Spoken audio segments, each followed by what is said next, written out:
at the destination. In a brain bigger than a city, with geological slowness, he thinks only of the weight. Most of the weight is of course accounted for by Berelia, Tubul, Great Tufong, and Jerakeen, the four giant elephants upon whose broad and star-tanned shoulders the disk of the world rests, garlanded by the long waterfall at its vast circumference and domed by the baby blue vault of heaven. Astropsychology has been as yet unable to establish what they think about.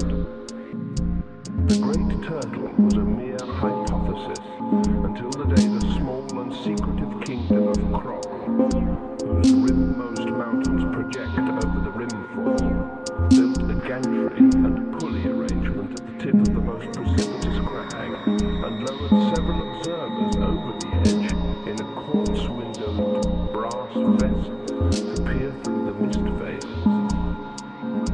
The early astrozoologists, hauled back from their long dangle by enormous teams of slaves, were able to bring back much information about the shape